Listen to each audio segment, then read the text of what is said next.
A graça e a paz de Jesus, igreja. É um privilégio nós podermos nos reunir aqui hoje para poder cultuar o Senhor, aquele que é digno, aquele que é santo. Que bom que você veio. E eu convido a igreja a abrir a palavra de Deus comigo no livro do Evangelho de Marcos, no capítulo 2. Nós lemos de onde paramos, Marcos capítulo 2, a partir do versículo 13. E nós lemos até o capítulo 3, versículo 6. Marcos 2, de 13 a Marcos 3, 6. E hoje nós continuamos com a nossa série de mensagens no livro de Marcos, ainda no comecinho do livro de Marcos. Mas cada capítulo desse é precioso demais. E é um privilégio a gente poder olhar os evangelhos, estudar os evangelhos e aprender com os evangelhos. Então, Marcos 2, a partir do versículo 13, eu creio que todos os irmãos encontraram, e diz assim a palavra de Deus: Jesus saiu outra vez para a beira-mar. Uma grande multidão aproximou-se e ele começou a ensiná-los. Passando por ali, viu Levi, filho de Alfeu, sentado na coletoria, e disse-lhe: siga-me. Levi levantou-se e o seguiu. Durante uma refeição na casa de Levi, muitos publicanos e pecadores estavam comendo com Jesus e os seus discípulos, pois haviam muitos que o seguiam. Quando os mestres da lei, que eram fariseus, ouviram comendo com pecadores e publicanos, perguntaram aos seus discípulos: por que ele come com publicanos e pecadores? Ouvindo isso, Jesus lhes disse: não são os que têm saúde que precisam de médico, mas sim os doentes. Eu não vim chamar justos, mas pecadores. Os discípulos de João e os fariseus estavam jejuando. Algumas pessoas vieram a Jesus e lhe perguntaram: por que os discípulos de João e os dos fariseus jejuam, mas os teus não? Jesus respondeu: como podem os convidados do noivo jejuarem enquanto ele está com eles? Não podem, enquanto o tem consigo. Mas virão dias quando o noivo lhe será tirado, e nesse tempo jejuarão. Ninguém põe remendo de pano novo em roupa velha, pois o remendo forçará a roupa, tornando pior o rasgo. E ninguém põe vinho novo em vasilha de couro velha. Se o fizer, o vinho rebentará a vasilha, e tanto o vinho quanto a vasilha se estragarão. Ao contrário, põe-se vinho novo em vasilha de couro nova. Certo sábado, Jesus estava passando pelas lavouras de cereal. Enquanto caminhava, seus discípulos começaram a colher espigas.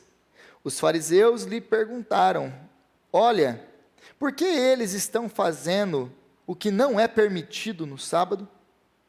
Ele respondeu: vocês nunca leram o que Davi fez quando ele e seus companheiros estavam necessitados e com fome? Nos dias do sumo sacerdote Abiatar, Davi entrou na casa de Deus e comeu os pães da presença, que apenas os sacerdotes era permitido comer. E os deu também aos seus companheiros. Então lhes disse: o sábado foi feito por causa do homem, e não o homem por causa do sábado. Assim, pois, o Filho do Homem é Senhor até mesmo do sábado.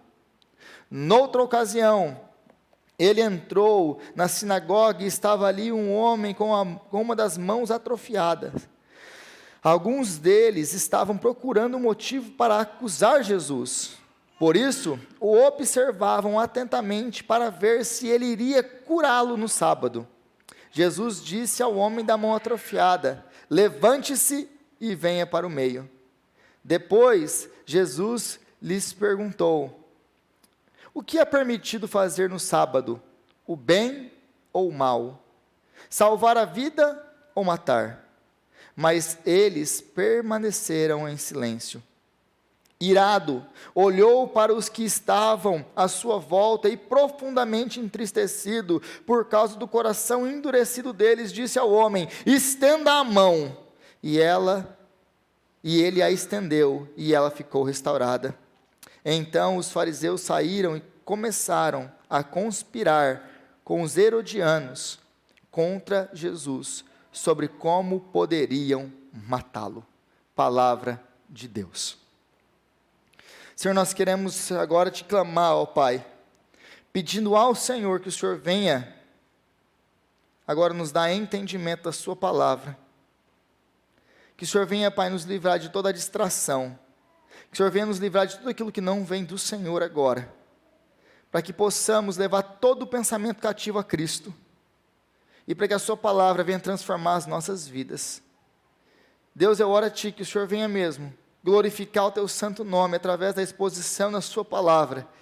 E que o nome de Cristo seja exaltado e adorado aqui hoje.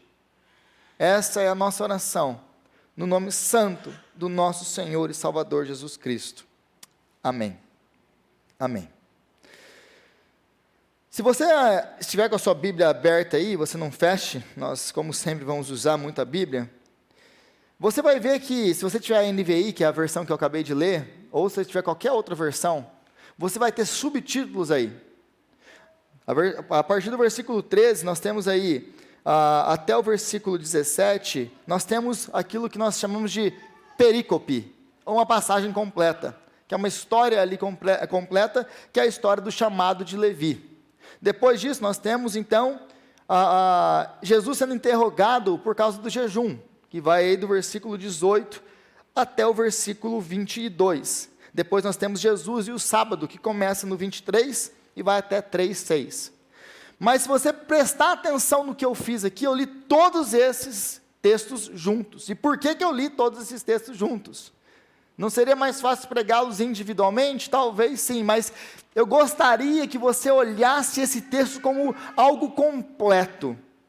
Porque quando os evangelistas nos escreveram os evangelhos, eles não escreveram os evangelhos com capítulos e versículos e muito menos subtítulos. O evangelho ele foi feito para que nós o lêssemos de uma maneira completa, do 1 até o final, sem interrupções. Para que nós pudéssemos entender aquilo que o evangelista está querendo nos passar. Então eu queria olhar com vocês nesse texto hoje, e tudo aqui que nós estamos vendo, o debate por trás de tudo aqui é a questão da lei, da obediência à lei. Os fariseus e os judeus em geral, eles criam que, para você ter relacionamento com Deus, você só o podia fazer se você obedecesse à lei perfeitamente. É por isso que eles têm regras específicas com relação ao sábado, por exemplo. Vocês não podem colher espigas de milho ou espigas que sejam no sábado, porque é considerado trabalho. Mas no Antigo Testamento, onde nós encontramos a lei que os judeus seguiam, nós não vemos nada com relação ao sábado, a não ser que Deus descansou no sábado e ele instituiu o sábado como dia do descanso. Não poderia se trabalhar no sábado. Contudo, uma vez que eu sou salvo e que eu tenho relacionamento com Deus, a partir da minha obediência, não basta eu saber, não, eu não posso trabalhar no sábado. Tá, mas o que é considerado trabalho? Então eles desenvolveram leis e regras humanas e adicionaram essas leis e regras humanas à palavra de Deus, aquilo que Deus havia ordenado e instituído, para que eles soubessem precisamente, até aqui eu posso ir, daqui para frente não. É igual o jovem, o jovem é desse jeito. Quando, por muito tempo, eu trabalhei com jovens, e o jovem, ele quer saber até onde que eu posso ir que não é pecado. Aqui é pecado. E aqui? E isso aqui? Mas e se eu for bem aqui assim, na beirinha aqui, é pecado? É assim que o jovem funciona. Ele quer saber até onde ele pode ir, que não é pecado. Mas esse não é como o jovem funciona, essa é a nossa versão, como nós funcionamos. Nós somos assim. Então eles queriam saber, se eu sou salvo pela lei, pela obediência a Deus, que eu tenho que manter essas coisas e obedecer essas coisas perfeitamente, então quantos passos eu posso dar no sábado, que não é considerado trabalho? E essas respostas eles tinham. Se você andar 1999 passos, você não pecou. Mas se você andou 2.000 passos, você pecou contra o Senhor. Você quebrou o sábado. E eu estou dando um exemplo, porque parece loucura isso, mas tem muitos outros exemplos que são muito mais doidos do que esse. Você pode carregar algo que tem o peso de um figo na mão, mas você não pode trocar de mão. Então eles tinham várias coisas que, se você fizesse, e minuciosamente, tem um dos rabinos deles, que fala que ele estudou durante 2 anos, só as primeiras leis com relação ao sábado, de tantas leis que eles tinham. Então eles criaram esse sistema, porque se eu sou salvo, se eu tenho relacionamento com Deus por causa de obras, eu tenho que saber exatamente o que é e o que não é. Não basta apenas você falar, não, é o dia do Senhor, descansa no dia do Senhor, não trabalhe no dia do Senhor. Não. O que é descansar e o que é trabalhar? E eles foram fazendo isso. Então, toda a discussão em volta desse texto aqui é o zelo que eles tinham com relação à lei. E como a lei devia ser mantida.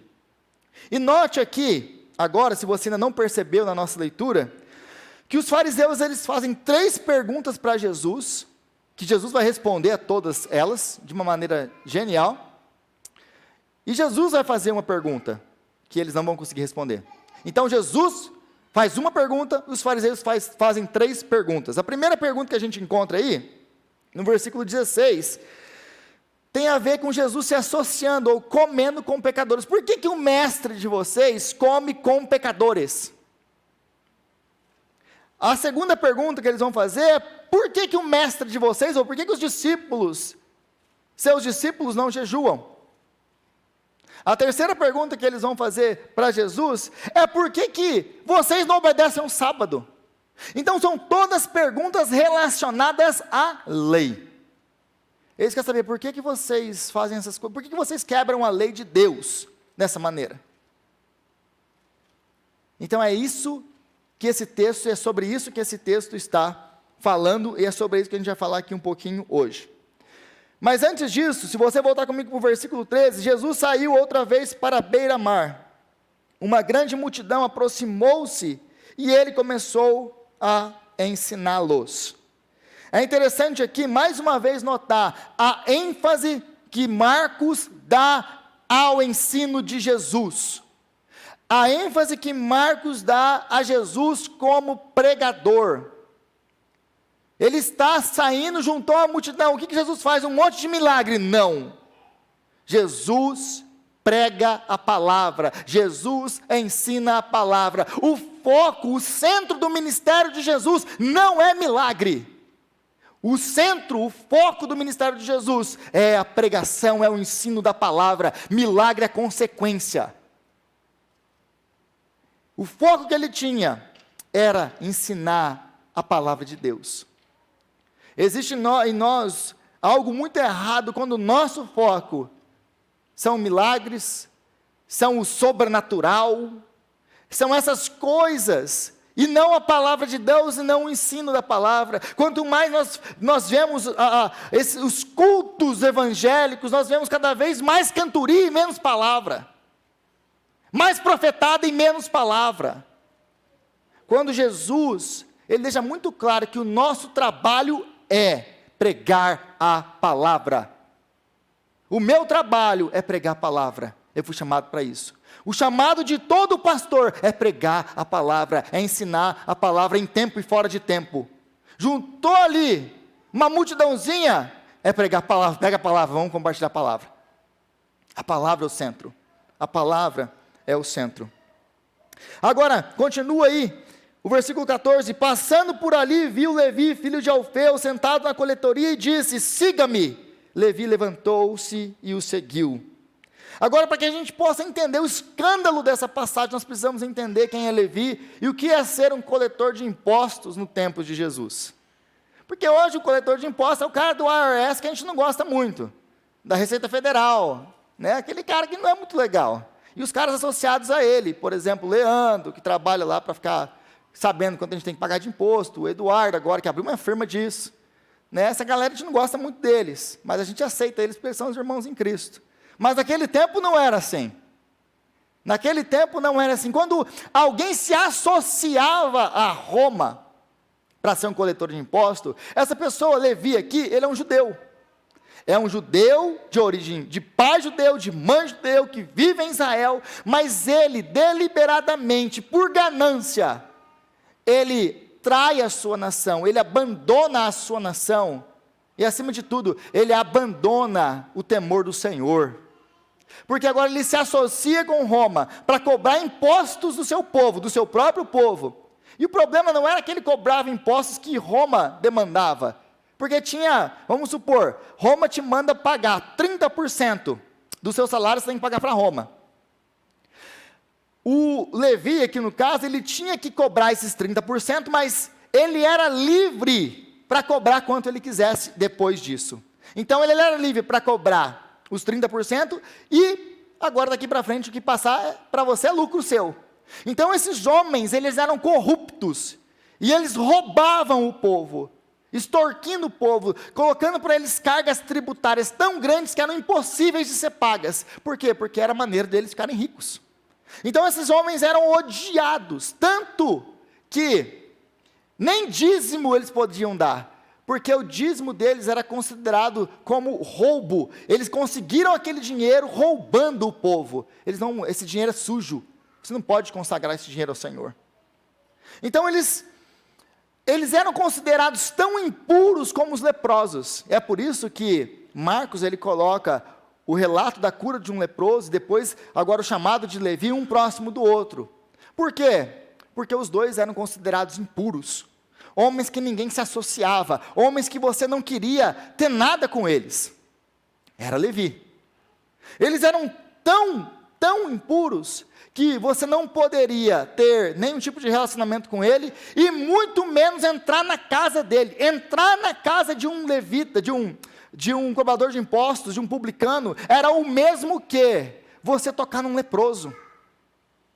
Mas a diferença entre um leproso e Levi, um cobrador de impostos, é que um leproso, ele estava leproso de maneira involuntária, ninguém queria ser um leproso. Ele sofria todo aquele estigma social que nós vimos há poucas pregações atrás, mas ele nunca desejou aquilo. Agora, Levi não. Ele escolheu aquilo deliberadamente para ele. Por quê? Porque ele era um ganancioso. Ele era um homem que quebrava a lei de Deus de maneira consciente e deliberada. Era por isso que ele era tão odiado pelas pessoas. Agora, Jesus olha para ele e fala: me segue.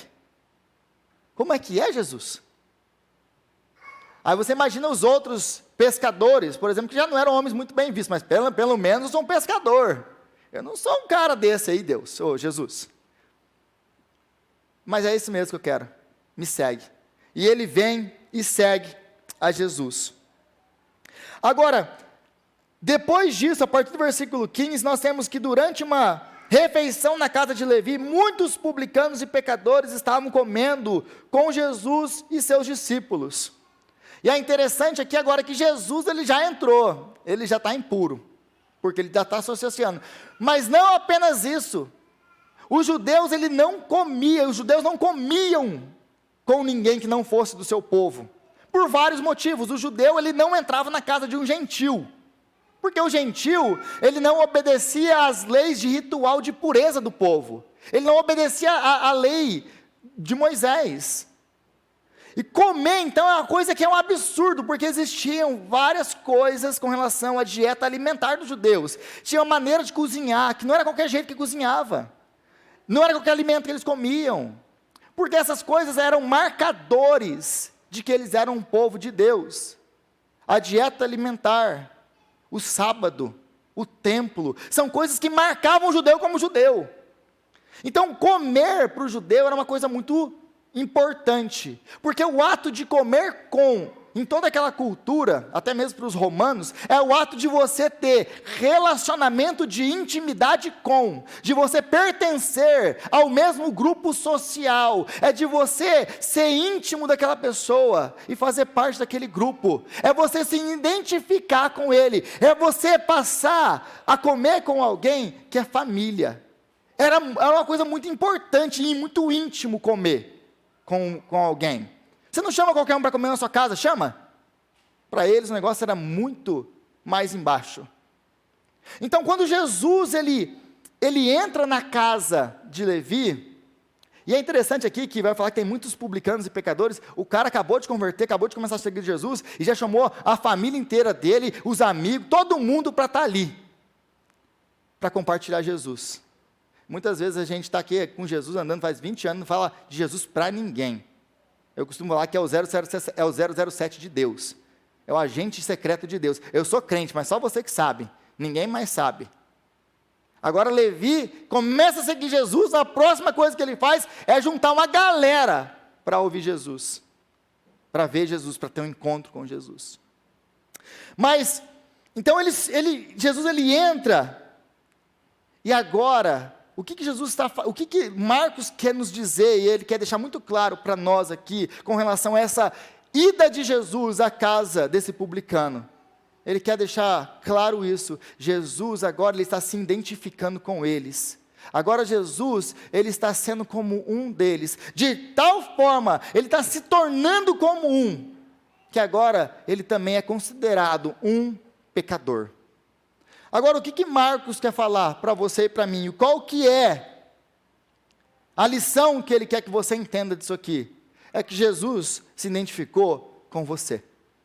Porque essa é a minha história e essa é a sua história. Quando Jesus ele entra na sua casa, quando ele entrou na minha casa, quando ele entrou na minha vida, ele se identificou com você de tal maneira que aí ele tomou os seus pecados, levou para o madeiro, e foi morto por causa deles, porque ele se identificou, porque agora ele te trouxe para a intimidade dele. Agora você já não é mais inimigo de Deus, mas filho de Deus. Tudo isso através de Jesus, porque um dia ele entrou na sua história, porque ele entrou na minha história.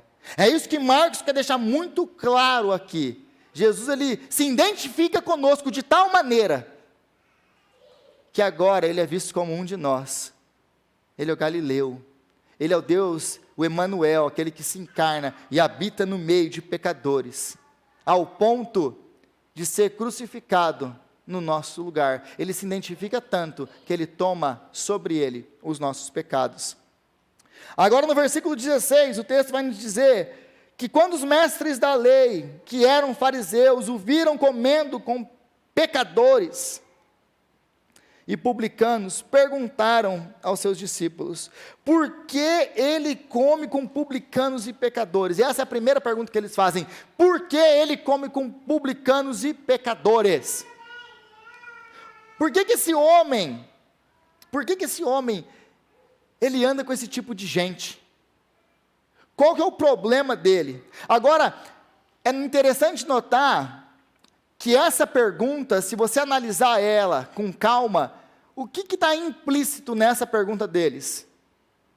Que eles não se encaixam nesse padrão. Nós não somos pecadores. Por que ele come com pecadores? Mas eu não sou pecador. Por que ele come com essa gentalha, como diria o Kiko? Por que ele come com essa gente? Eles não se incluem no hall de pecadores. Por que Jesus não chama religiosos, homens de bom caráter, de bom testemunho, homens ricos, homens inteligentes, homens que são a nata da sociedade, como nós, por exemplo? Por que Jesus não anda conosco? Por que Jesus não chama no nosso meio os mais inteligentes, os mais ricos, os mais importantes, os mais da nossa sociedade? Por que Jesus chama um cara como eu para pregar o evangelho? Por quê? Para que a glória seja dele. Porque enquanto nós acharmos que nós somos bons e merecedores, a ideia de evangelho nunca vai fazer sentido para nós. Enquanto nós nos acharmos merecedores do favor de Deus, o evangelho nunca vai transformar a sua e a minha vida. Enquanto a pregação do evangelho começar assim, Deus te ama e tem um plano maravilhoso para a sua vida, você nunca vai entender quem você é, e o evangelho não faz sentido. Porque aí você vai falar da cruz de Cristo, a pessoa fala assim, mas eu não preciso que ninguém morra por mim. Eu sou uma pessoa boa. Eu tenho tudo que eu preciso. Cara, eu sou formado na Harvard. Eu sou rico, eu tenho um bom emprego, eu tenho uma boa família, eu tenho tudo que eu preciso. Eu não preciso desse Jesus. Você não sabe o quanto você precisa. Essa é a diferença. Você precisa, você só não sabe o quanto você precisa. E Jesus ele vai responder exatamente isso no versículo 17. Não são os sãos que precisam de um médico, mas os doentes. Eu não vim chamar a justos, mas a pecadores. E nessa resposta fica parecendo que Jesus está indicando que existem dois tipos de pessoas: os justos, os sãos, os saudáveis, e os pecadores, os miseráveis, os imundos. E é isso que Jesus está ensinando aqui? Não. Porque esse não é o testemunho da Bíblia. Qual é o testemunho bíblico sobre essa questão? É de que não existe um bom, nenhum sequer, ninguém que entenda, ninguém que busque a Deus, todos se desviaram. Então quando Jesus fala, eu não vim chamar justos, ele não está dizendo que existe alguém justo, ele está dizendo o seguinte: eu vim chamar pecadores, e não vocês, porque vocês se acham justos. Enquanto vocês se acharem justos, o evangelho nunca vai atingir a vida de vocês. Não é que vocês são justos, é que vocês se acham justos, é que vocês se acham sãos, é que vocês se acham perfeitos. Então o evangelho nunca vai transformar a vida de vocês, enquanto vocês se acharem assim. É por isso que lá em João 3, quando ele diz, ele não veio para condenar o mundo, mas para salvar, aí as pessoas, nossa, está vendo, ele não veio para condenar o mundo. É lógico que ele não veio para condenar o mundo já estava condenado. É por isso que ele não veio condenar o mundo. Se fosse para condenar, ele não precisava vir. Ele não veio para chamar justo, mas pecadores, porque não tem nenhum justo. É isso que o texto está nos dizendo, é isso que Jesus quer nos deixar claro aqui. Aí a partir do versículo 18, vai começar a ter toda essa controvérsia aqui, com relação ao jejum. Eles passam pelos campos, e então estão os fariseus seguindo Jesus. É interessante isso, que eles acusam Jesus de estar quebrando o sábado, mas o que esses homens estão fazendo atrás de Jesus? Porque a primeira coisa que sou eu, tá bom, o que você está fazendo atrás de mim? Se eu quebrei o sábado, o que você está fazendo? E aí eles se acusam, por que os seus discípulos estão fazendo isso aí? Não é para fazer isso, é trabalho no sábado. Por que vocês não estão jejuando? Por que vocês não jejuam? Por que a gente jejua, os fariseus jejuam, os discípulos jejuam e vocês não jejuam? Por que vocês não jejuam? E aliás, o dia do jejum para eles era na segunda e na quinta-feira, os dias comuns do judaísmo de jejum. E o jejum ele tinha algumas características, ele tinha uma mensagem por trás do jejum. Geralmente o jejum ele estava associado com a morte, com a tristeza pelo luto, né, da morte de alguém. Ele estava também associado com o arrependimento. Eu me arrependo do que eu fiz, agora como pagamento do meu pecado eu vou jejuar. Era quase que uma expiação do pecado. Então, é quase que dentro de outra religião aí, por exemplo, do catolicismo romano, que você se autoflagela. Você se autopune para pagar o seu pecado. O que é impossível, você pode fazer o que você quiser para tentar pagar o seu pecado. Então, eles estão aqui jejuando para provar alguma coisa para Deus, para mostrar uma espiritualidade. Olha como eu sou espiritual, eu que sou espiritual, porque eu jejuo, mas vocês, bando de pecadores, que não jejuam. Eles começam então a categorizar, eles criam, esse é o padrão da religião. A religião funciona assim, você cria um padrão, uma casca religiosa, coloca algumas leis, coloca lá todo mundo debaixo daquelas leis, quem obedece está de um lado, não, você está bem porque você obedece o nosso padrãozinho. Não, você não presta porque você não se encaixa dentro do nosso padrãozinho. É isso que a religião faz. Ela vai mostrar quem é bom, quem não é bom, a partir daqueles mandamentos seguidos que são feitos por homens. Então, os discípulos de Jesus que não se encaixam, porque eles não jejuam. Eles não jejuam. E, aliás, se você tem jejuado por causa desses motivos, o outro motivo do jejum deles era esse: eu vou jejuar para que Deus me dê aquilo que eu estou pedindo. Mas quase não tem isso na igreja evangélica hoje. Não tem ninguém jejuando querendo fazer troca com Deus. Não tem ninguém jejuando querendo mostrar ser piedoso. Não tem ninguém jejuando pensando que o seu jejum vai pagar o preço dos seus pecados. Não tem isso na igreja evangélica hoje, certo? Não, errado. E se esses são os motivos que você jejuou até hoje, para de jejuar. Porque você está fazendo isso errado. E vai entender o que é jejum. O jejum é um ato de adoração ao Senhor. É de declaração de que eu preciso mais da presença do meu Deus, da sua palavra, de estar com Ele, do que o próprio pão que eu como. Que o que me alimenta não é o pão, é a presença dEle. Eu não quero nada em troca, eu quero Ele. É por isso que eu jejuo, é por isso que eu oro, é por isso que eu busco o Senhor. Eu não jejuo para ter alguma coisa. É completamente diferente. Então, a resposta de Jesus ela é intrigante no versículo 19, porque ele vai falar que eles não podem jejuar enquanto o noivo está com eles. Eles não podem jejuar, e essa metáfora do noivo e do casamento. E então, quando você é chamado para uma festa de casamento, você pode jejuar nessa festa de casamento? Imagina que você é chamado para uma festa de casamento. Aí você, muito espiritualzão, chega lá na festa de casamento, não, eu já estou de jejum. Eu não vou comer nada nessa festa de casamento, aliás, que é meio pagã.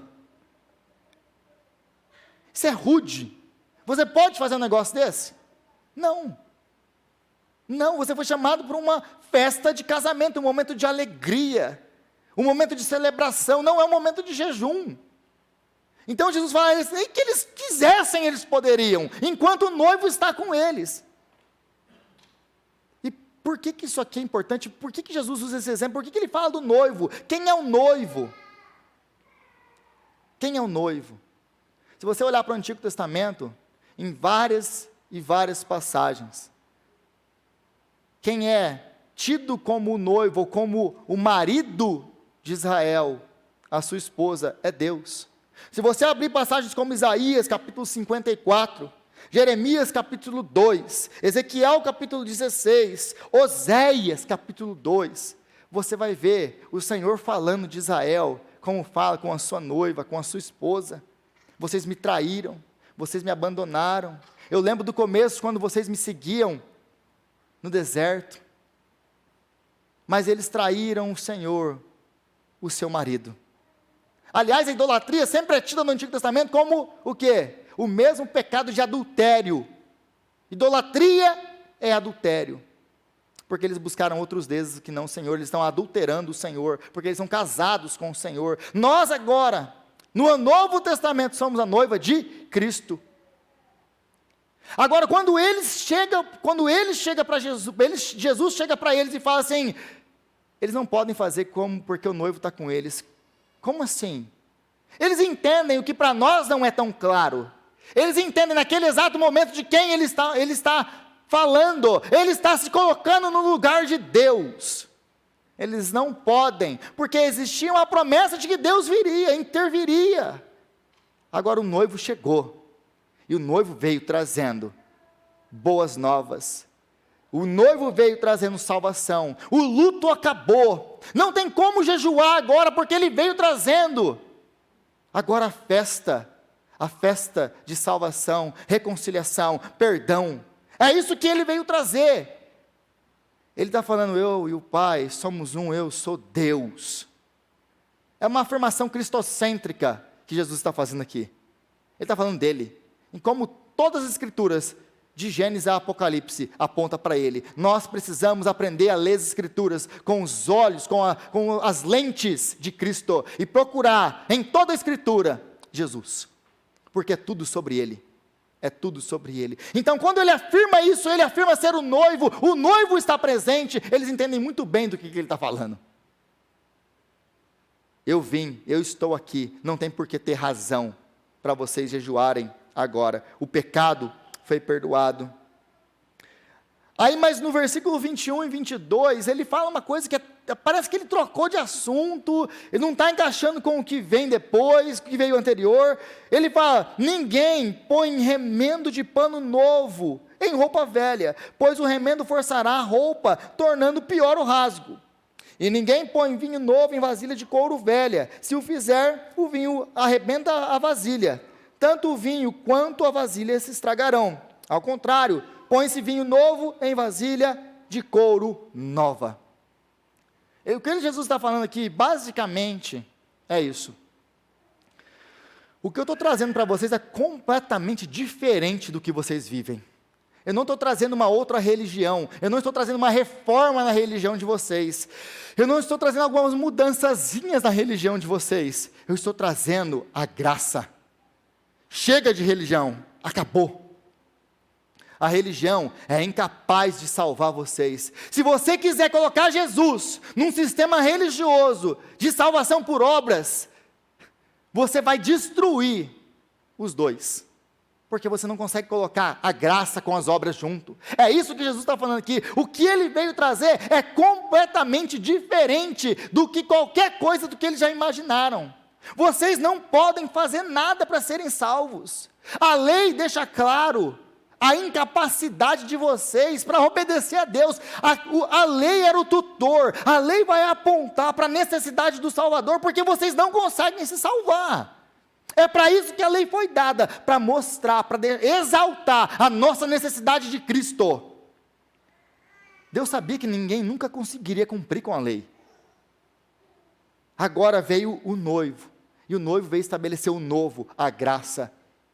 Ele veio fazer aquilo que nós não poderíamos fazer por nós mesmos. Ele veio obedecer e cumprir aquilo que nós nunca poderíamos. Ele veio para fazer isso. E ele fez. Então, não tem como, e muita gente já tem tentado, já tentou fazer isso, aliás, que é juntar salvação por obras e graça. É você querer colocar dentro do cristianismo um sistema de doutrina que você, se você não obedecer a isso, você não é salvo. Se você não obedecer isso, você não tem o amor de Deus. E começa a colocar coisas no cristianismo para que você obedeça. E eu estou falando que nós então ignoramos a lei de maneira nenhuma, como diria o apóstolo Paulo. Nós confirmamos. Contudo, por causa da graça, porque meus pecados já foram perdoados, já não tem mais regras e regulamentos que eu vou obedecer para ter relacionamento com Deus. A lei é uma expressão da graça de Deus. Eu vou obedecer por amor e não mais por obrigação.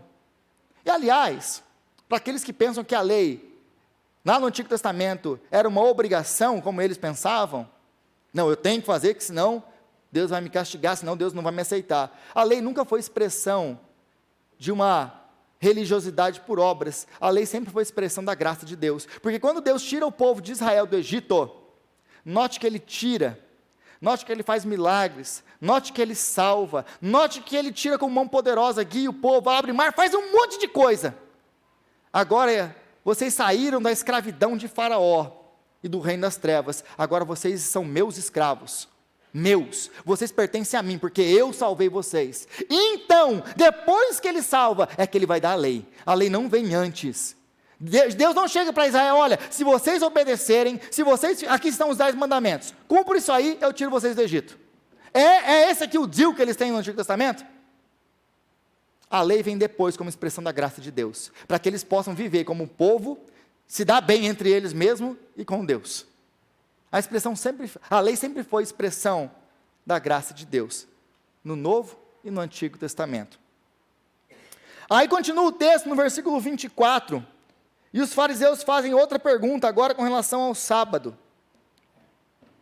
Os fariseus lhe perguntaram, olha, por que eles estão fazendo o que não é permitido no sábado? Ou seja, trabalhar. O porquê que eles fazem isso? Quebram o sábado. Na verdade, eles estão não quebrando o sábado, não instituindo aquilo, quebrando aquilo que Deus instituiu, porque, de novo, Deus instituiu o sábado, e falou, vocês não trabalham, mas depois eles acrescentaram um monte de leis, que eles tinham que cumprir, mas nada disso foi mandamento de Deus, nada disso, tudo isso vem depois como mandamento de homens. Agora a resposta de Jesus no versículo 25, é maravilhosa, porque no 25, ele diz o seguinte, vocês nunca leram o que fez Davi, quando seus companheiros estavam necessitados e com fome? E isso aqui, Jesus, como sempre, ele está ofendendo eles. Você imagina você chegar para um fariseu, para o mestre da lei, um homem que a única coisa que fez, como o apóstolo Paulo nos conta, nos reporta, desde a sua juventude, a única coisa que esses homens fazem é ler e ler o Antigo Testamento, é ler a palavra de Deus, é estudar. Para você ser um fariseu, você tinha que saber todo o Pentateuco, os 5 primeiros livros da Bíblia de cor. De cor. Alguém aqui sabe os 5 primeiros livros da Bíblia de cor? Nem eu. Aliás, vamos baixar aqui a barra. Alguém sabe que algum capítulo do Antigo Testamento de cor? Talvez você saiba um salmo aí ou outro. Alguém sabe que alguma daquelas leis, listas de lei de cor? Eles sabiam de cor. Então quando Jesus chega para eles e fala assim, vocês nunca leram? Você consegue imaginar a ofensa que era isso para um fariseu? Você ficou louco da cabeça? Como assim? Você pergunta uma coisa dessa para mim, um fariseu? Eu conheço a lei de cor. Como assim? Eu nunca li? Lógico que eu sei da história de Davi. Você imagina o tamanho da ofensa. Imagina como que ele... Só nisso aqui eles queriam matar Jesus. Quem que esse Galileu pensa que ele é? E ele está querendo fazer isso mesmo com eles. Vocês nunca leram? E aliás, ele vai repetir isso várias e várias vezes. E todas as vezes ele está querendo ofender eles. Jesus, ele bate suave, mas ele bate doído. Vocês nunca leram o que foi dito aos profetas, aos antigos? Eles conheciam de cor, mas eles não entendiam aquilo. É isso que ele está fazendo aqui. Agora, e ele vai usar um exemplo de Davi, que não é nem um exemplo do sábado, não é uma quebra do sábado. Por que ele está usando o exemplo de Davi?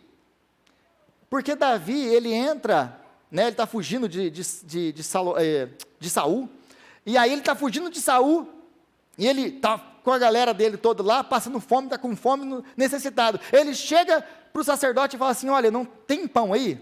Aí o sacerdote fala, bom, pão comum não tem. Eu tenho os pães da presença. Mas o problema é, os pães da presença eram pães que eram colocados no santuário de Deus, na parte santa. Tinham 2 divisões, o Santíssimo, ou o Santo dos Santos, e o santuário, onde os sacerdotes ministravam. Todo sábado, os sacerdotes colocavam 12 pães quentinhos ali. Ele passava a semana ali, no outro sábado ele era trocado. Quem podia comer esses pães? Apenas os sacerdotes. Quando Davi chega lá com fome, com a tropa toda, e não tem comida, e pergunta para o sacerdote, tem pão? E ele fala, não tem, mas eu tenho pão da presença. Ele não podia nem citar o pão da presença. Ele sabia muito bem que existia uma lei em Levíticos que falava, quem pode comer é apenas o sacerdote, ninguém mais. Davi não era sacerdote, Davi não era levita. Mas aí o sacerdote entende uma coisa, que esses fariseus nunca entenderam, o sacerdote entende uma coisa. Ele entende que Deus criou o sábado por causa do homem, e não o homem por causa do sábado. Então o sábado é um dia de restauração, então aquilo ali é para ajudar, tudo aquilo ali foi feito para o homem. Deus, ele veio ao nosso encontro, é o Emmanuel que se encontra conosco. Então, se está aqui, eu sei que é santo, mas é para matar a fome, Deus criou o pão para isso. Ele entende, ele tem a teologia correta na cabeça dele. E outra, eu estou falando com o futuro rei de Israel que já foi ungido. Quem sou eu para não dar pão para o rei? Quando Jesus ele fala, ele usa essa ilustração, ele está querendo falar algumas coisas para eles. Ele está querendo falar assim para eles. O filho do homem, que ele vai falar mais tarde, ele é superior em muito a Davi. Ele é o verdadeiro rei de Israel. Diante deles estava o verdadeiro rei de Israel, que não era Davi. Davi era apenas aquele que apontava para o verdadeiro rei. Agora, se Davi podia comer e quebrar o mandamento de Deus, que proibia que qualquer pessoa comesse daquele pão, porque o que Davi está fazendo é quebrando a lei de Deus. Ele está quebrando a lei de Deus, junto com o sacerdote. Se Davi podia fazer isso, não foi culpado diante de Deus, quanto mais eu e os meus discípulos podemos fazer isso e quebrar regras humanas que não são a lei de Deus. É isso que Jesus está falando aqui para eles. Se Davi pôde fazer isso, é por isso que ele usa esse exemplo. Por isso que ele vai falar agora sobre isso. E aí, a gente precisa entender uma outra coisa do sábado, que é a questão do que é o sábado, o que o sábado representa para o judeu. Eles eram fanáticos por causa do sábado. Por quê? Mais uma vez, era um identificador de ser judeu. Aquele povo que não faz nada no sábado, judeu. Todo mundo sabia, era um identificador da raça, da separação deles. Junto com a circuncisão, a dieta alimentar, o sábado era muito importante para eles. Mas por que o sábado era tão importante? Porque o sábado, ele foi instituído por Deus na lei de que eles deveriam guardar, lá em Êxodo, no capítulo 20. Vocês guardem o sábado, não façam nenhum tipo de trabalho no sábado, porque eu, o Senhor, estabeleci e separei o sábado como dia santo. Mas da onde que Deus tira isso? Da ordem da criação do Gênesis. E lá na criação do Gênesis, ele fala o quê? Viu Deus que tudo que ele havia feito era bom, muito bom. E então Deus descansou de todas as suas obras. Mas a palavra descansar ali, ela não traduz muito bem a ideia de que o que está sendo por trás colocado ali. O que o texto está nos mostrando ali, é que Deus não apenas ele descansou, Deus ele concluiu a sua obra, Deus acabou a sua obra, não havia mais nada a ser feito. Agora, o único trabalho do homem era esse, descansar nele. O único trabalho do homem agora era desfrutar da presença de Deus, e desfrutar da sua criação, e desfrutar do trabalho que ele, o Senhor, fez. Era o trabalho do homem, desfrutar de Deus. O sábado então foi dado para as pessoas e foi dado para Israel como esse lembrete de que eu sou o Senhor, vocês vivem para mim. Mas o descanso também era obrigatório, por quê? Porque você conhece muito bem a natureza humana, principalmente a gente que está na América. Vamos trabalhar de segunda a segunda. Não, você precisa descansar. Não, mas se eu não trabalhar, eu não pago as contas. Não, o sábado ele servia também para mostrar o seguinte: quem sustenta e quem cuida de mim é o Senhor. Então eu posso descansar, porque eu sei que o Senhor está cuidando de mim. Era uma demonstração de confiança no Senhor, de que Ele é quem faz o trabalho, é Ele quem abençoa, é Ele quem cuida de mim, não sou eu. Era uma demonstração de fé, você confiar no Senhor. Lembra dos israelitas quando Deus dá o mandamento e fala do maná? Vocês pegam o maná 6 dias, no 7º ninguém vai. O que os israelitas faziam? Apareciam lá no 7º dia. Deus ficava muito chateado com aquilo. Por que vocês vão ficar me testando desse jeito? É Deus mostrando que é Ele quem cuida de nós, é Ele quem cuida do seu povo. Então, o sábado ele foi criado por Deus. E quem é o Senhor do sábado? Deus. Então é isso que Jesus está querendo agora jogar na cara deles. É isso que Jesus está querendo fazer com eles aqui. Porque, note no versículo 28, o que ele diz? Assim, pois, o Filho do Homem é Senhor até mesmo do sábado. E o Filho do Homem aqui é uma expressão messiânica, da expectativa messiânica, que vem lá de Daniel, no capítulo 7. Que viria a esse homem que seria o Messias, o Filho do Homem, é a expressão favorita de Jesus para se referir a Ele mesmo. O Filho do Homem, Ele é muito maior do que Davi. É por isso que ele está falando de Davi, eu sou muito maior do que Davi. Agora ele fala, eu sou o Senhor do sábado, o Filho do Homem é o Senhor do sábado. O que ele está falando para eles? É o seguinte, eu sou o Senhor do sábado. Agora você consegue imaginar o fariseu escutando um negócio desse? O fariseu não precisava dessa explicação que eu estou dando para vocês. Ele entendia muito bem o que era ser o Senhor do sábado. Quem é o Senhor do sábado? É Deus. Quando Jesus fala, eu sou o Senhor do sábado, ele está se igualando com Deus. É mais uma vez uma afirmação cristocêntrica. Eu sou o Senhor. Peraí, quem que você pensa que você é para falar um negócio desse? Ele está ofendendo eles. Ele está ofendendo eles. Mas ele quer ensinar uma coisa muito, muito importante para nós. Que assim como Deus, que é o Criador do sábado, aquele que fez todas as obras, que concluiu todas as suas obras e descansou depois das suas obras, é isso que ele está falando aqui. E lembra que nós estamos falando sobre o contexto do quê? De leis e graça, de fazer obras e a graça. Ele está falando aqui, Jesus, ele está falando o seguinte para nós: sou eu quem cumpro todas as obras, sou eu quem concluí com toda a obra. O seu trabalho agora é descansar em mim. Não tem obra que você possa fazer para ser salvo. O seu trabalho é confiar em mim, é descansar em mim. Eu sou o seu descanso, o seu verdadeiro descanso. Jesus está falando da obra da salvação.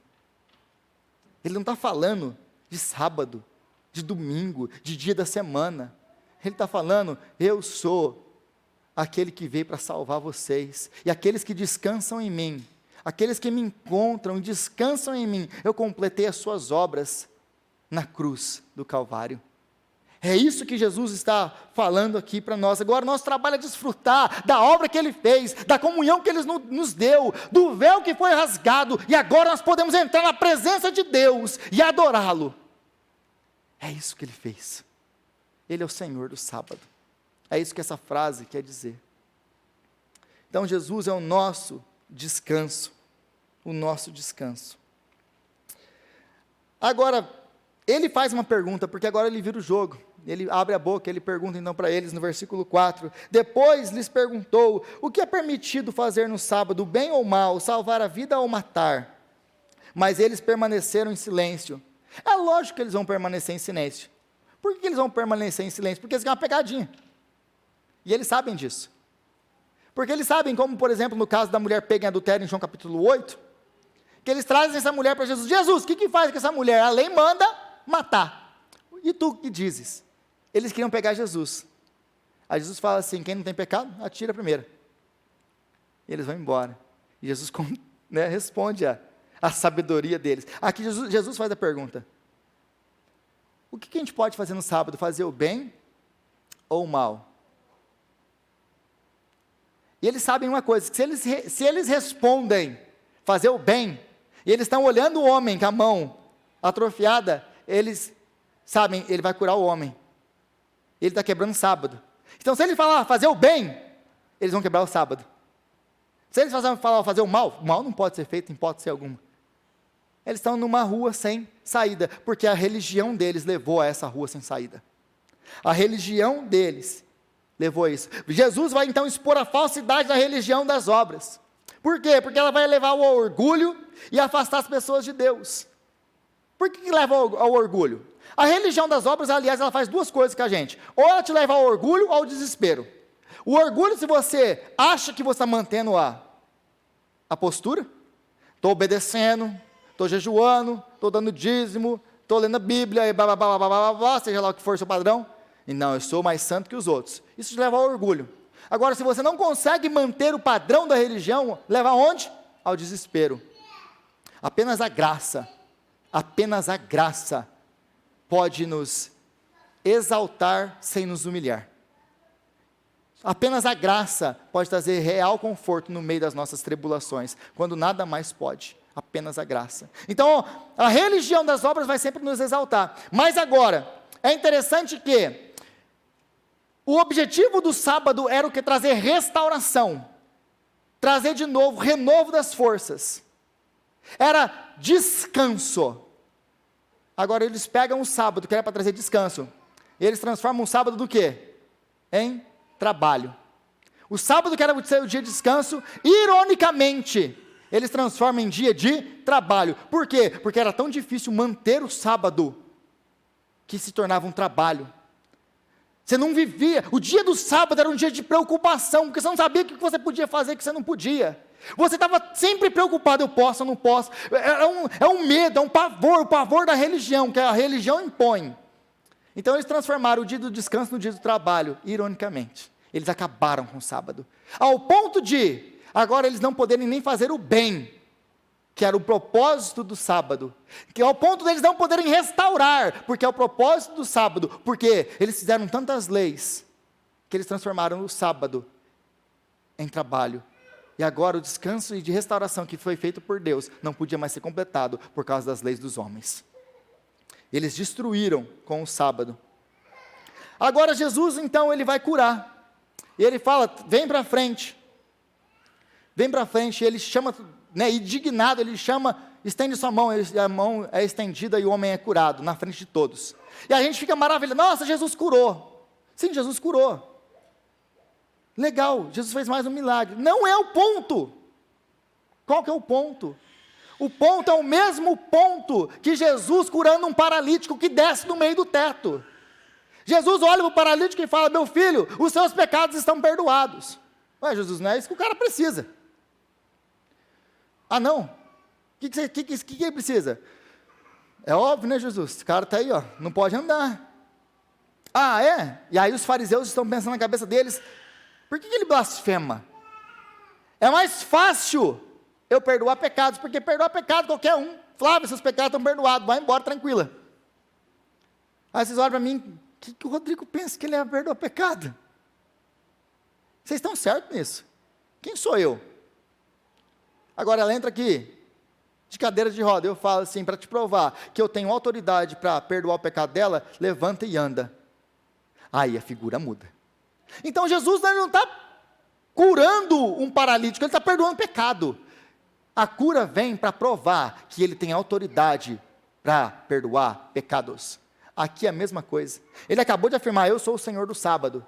E eles não acreditam que ele é Senhor do sábado, porque o Senhor do sábado é Deus. Ah, é? Para provar para vocês que eu sou o Senhor do sábado, vem para cá, vem na frente. No dia de sábado, estende a sua mão. E ela é curada. Jesus não está curando um homem da mão atrofiada. Jesus está provando que ele é o Senhor do sábado. É isso que ele está fazendo. É isso que ele está fazendo aqui no dia de sábado. Agora, interessante porque ele vai perguntar uma segunda pergunta, e a primeira pergunta tem a ver com o que ele ia fazer, o bem ou o mal, posso fazer o bem ou o mal? Ele queria fazer aquilo para o homem. Agora, a segunda pergunta, salvar ou matar? Ele está querendo fazer o quê? Ele está querendo saber o que eles vão fazer com aquela informação depois daquilo. Porque o versículo 6 vai nos dizer assim, então os fariseus saíram e começaram a conspirar com os herodianos contra Jesus, sobre como poderiam o matar. O sábado transformou esses homens em monstros, ao ponto de planejar a morte de um inocente no dia de sábado. A segunda pergunta de Jesus, fazer o matar ou salvar, ele está falando dele, o que eles vão fazer com ele agora? Porque o bem ele já vai fazer, mas agora o que vocês vão fazer comigo? E a última lição que nós tiramos desse texto, para concluir, é que, nesse versículo 6 ainda, então os fariseus saíram e começaram a conspirar com os herodianos. Quem são os fariseus e quem são os herodianos? Para nós, eu gosto de usar esse exemplo, muito simples, para você hoje que vive nesse tempo. Os fariseus são os da direita, a galera da religião, a galera da família, a galera da Torá, de Deus, e bababá, bababá. Essa é a galera da direita. Os herodianos, a galera da esquerda. A galera mais liberal, que queria implantar as leis ou a cultura helenística dentro de Israel. A galera mais, essa galera é contra a família, e blá, blá, blá, blá. Então, os da direita e da esquerda. O que esse texto ensina para mim e para você? Que Jesus ele não é nem de direita e nem de esquerda. Jesus não tem partido político. Jesus não tem partido político. Ele não é de direita nem de esquerda, porque o reino dele não é desse mundo. Ele não veio para salvar os da direita ou salvar os da esquerda. Ele veio para implantar o seu reino, que é completamente diferente de reino de direita ou de esquerda. Jesus não entra nessa discussão. E nem você deveria. Porque eu vejo muitos evangélicos defendendo bandeira de partido e político, Quando esses homens, a única coisa que eles estão fazendo é usando Jesus e o nome de Jesus para ganhar votos. Eles não são crentes. E os daí do outro lado? Não preciso nem comentar. Então não para de defender. Você quer? O que mais me deixa indignado é que essas pessoas, elas afirmam e elas brigam por causa de política, mas quando para falar de Jesus é um bando de gatinho, ninguém fala nada, é o 007 de Deus. Ah, como eu gostaria que a igreja proclamasse e gritasse por Jesus como eles defendem políticos. Seria maravilhoso. Jesus, ele não veio para implantar um novo reino político, porque o reino de Jesus não é desse mundo. E é interessante aqui que tanto os da direita como os da esquerda vão perseguir Jesus. Eles vão se unir para perseguir Jesus, porque ele não cabe no padrão deles. Jesus, se você começar a andar como Jesus e obedecer a Jesus, você não cabe no padrão do mundo. O mundo vai te perseguir. Não importa se você é de direita, não importa se você é de esquerda, porque você não é desse mundo. A sua cidadania é o céu. Então para, meu irmão, minha irmã, de brigar por político e começa a brigar por Jesus. Senhor, nós te agradecemos pela sua palavra, Deus, que é santa e é verdadeira. Te louvamos, ó Deus, por tudo que nós aprendemos, e como esse texto que nós acabamos de ler, Senhor, é maravilhoso, e como esse texto aponta para o nosso Senhor, o nosso Salvador, como Ele cumpriu a lei que nós nunca poderíamos cumprir,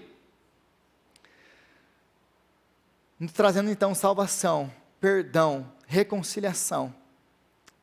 Obrigado, Senhor, por Jesus, o nosso Senhor, o Senhor do sábado. Dá-nos graça agora, Pai, para podermos andar seguindo as pegadas do nosso Mestre.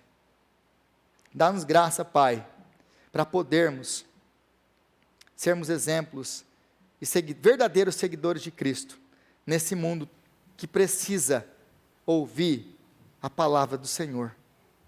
Nos ajuda, Senhor, a alcançar publicanos e pecadores, para a glória do Seu nome. Nos ajuda a viver, Senhor, de maneira digna do chamado do Teu Evangelho para nós.